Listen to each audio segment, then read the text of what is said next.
ನಿನ್ನೆ ದಿವಸ ಸಂಜೆ ವೇಳೆಯಲ್ಲಿ ಬಂಟ್ವಾಲ್ ಪೊಲೀಸ್ ಸ್ಟೇಷನ್ ವ್ಯಾಪ್ತಿನಲ್ಲಿ ಒಂದು ಮರ್ಡರ್ ಆಗಿದೆ.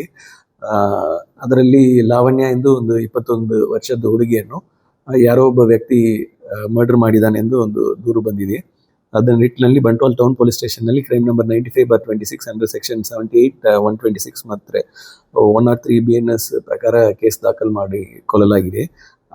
ಅದು ಎನ್ಕ್ವೈರಿ ಸಂದರ್ಭದಲ್ಲಿ ಅವಳನ್ನು ಮರ್ಡರ್ ಮಾಡಿರೋದು ಅವಳ ದೂರದ ರಿಲೇಟಿವ್ ಆಗಿದ್ದ ಚೇತನಂದ ಒಬ್ಬನು ಆ ಹುಡುಗಿಯನ್ನು ಏಕಪಕ್ಷವಾಗಿ ಲವ್ ಮಾಡ್ತಾ ಇದ್ದ. ಅವನೇ ಮರ್ಡರ್ ಮಾಡಿದ್ದಾನೆ, ತಲ್ವಾರನ್ನು ತಗೊಂಡು ಬಂದು ಎಂದು ಗೊತ್ತಾಗಿದೆ. ತದನಂತರ ಆರೋಪಿ ಪತ್ತೆ ಹಚ್ಚಲಿಕ್ಕೆ ವಿಶೇಷ ತಂಡಗಳನ್ನು ನೇಮಿಸಲಾಗಿದೆ. ಇವತ್ತಿನ ಬೆಳಗ್ಗೆ ಆರೋಪಿಯನ್ನು ಮ್ಯಾಂಗ್ಳೂರ್ನಲ್ಲಿ ಅವನನ್ನು ಸೆಕ್ಯೂರ್ ಮಾಡಿಕೊಳ್ಳಲಾಗಿದೆ.